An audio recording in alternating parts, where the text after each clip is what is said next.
Well, I'd like you to introduce yourself and talk about what you do. Mm-hmm. And then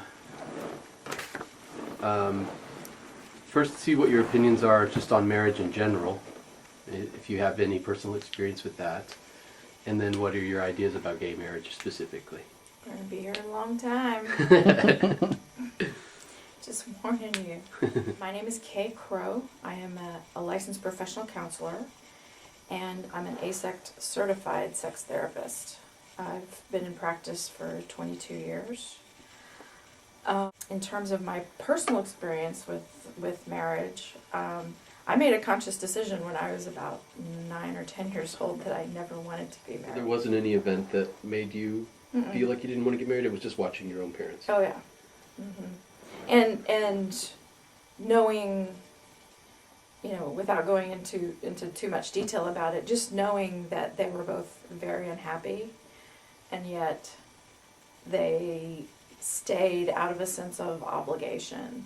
Mm-hmm. And, those are my perceptions as a 9 or 10-year-old, and I have since talked to both of them about that. They finally did divorce when I was in college, but it was years overdue.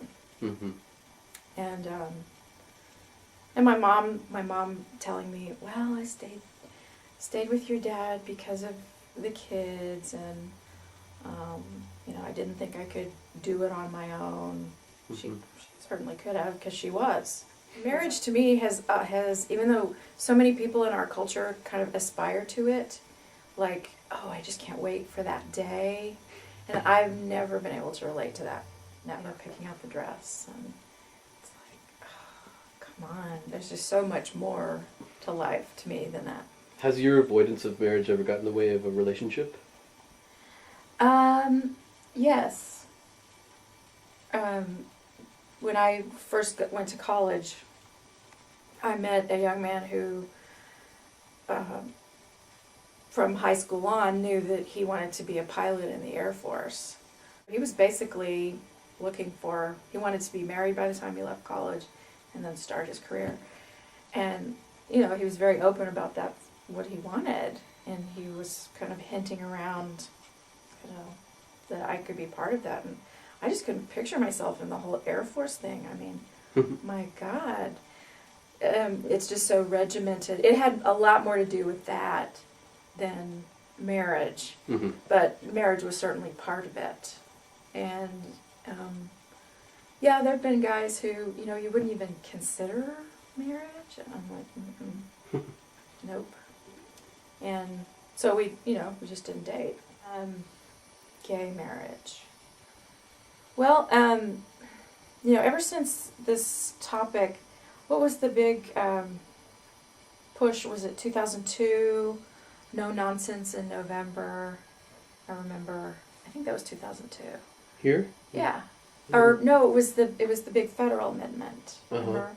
They were wanting to put in place a federal amendment I don't remember. against same-sex people marrying. Oh. Yeah. And so there was a big push, the Ladies Who Lunch and the Stonewall Democrats, and so just talking to people, it was really interesting because there was such a varied sense, at least among the gay and lesbian population. Some people were like, well, yeah, I think it's like equal rights for everybody, but I don't think I'll take advantage of it.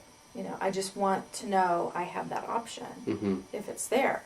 Whereas there were other people who had been in long-term relationships and hit on situations where being married would have made a night and day difference in what had happened. Just like my friends, one of them had the twin boys, and if they were married, they wouldn't have had to go through the whole rigmarole of adoption. Yep.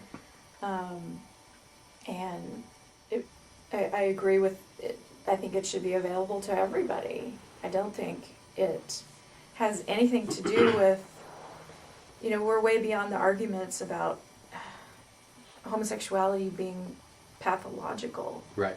It's like, okay, that was 30 years ago, They took it out of the Diagnostic and Statistical Manual in 1972. And you want to talk about an interesting story, the way that that happened is really fascinating. It's a integral part of gay history, but it Go doesn't ahead. get a whole lot of attention.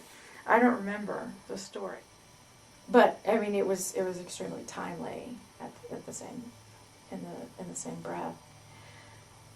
But just like they're comparing a lot of the gay rights movement to the racial movements, Right. the civil rights movement, and I think it's going to happen in similar ways, but for different reasons.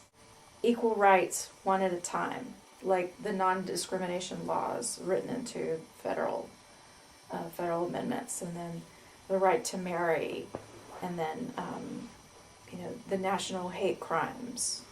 Right now, it's all state by state. The fact that there's such a disparity tells me that this is a huge issue to a lot of people. Mhm. They're very threatened by the idea that people can have relationships outside of what is considered normal, and that is one of my least favorite words. Yeah. Because normal is like, Yeah.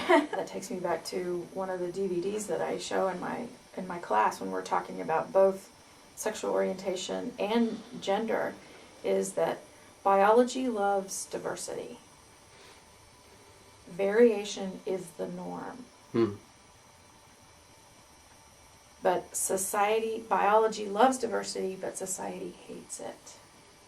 Because society wants to pigeonhole people and wants what they consider to be a sense of order. It's too out of control for diversity. Yeah. To have diversity. Mm-hmm. Too complicated. Yeah, but we can't deny our biology. What has been a stereotype of gay people is that their lives are all about sex, Mm-hmm. or their sexual orientation is all about sex.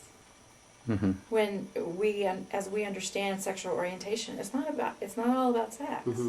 It's about who you connect with psychologically. Who defines normal? Right. I don't think there really is a normal.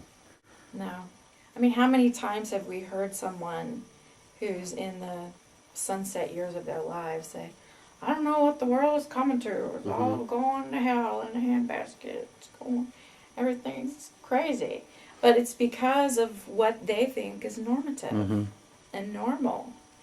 And the world is, I think that in a sense, the world is starting to reflect the level of diversity that's always been there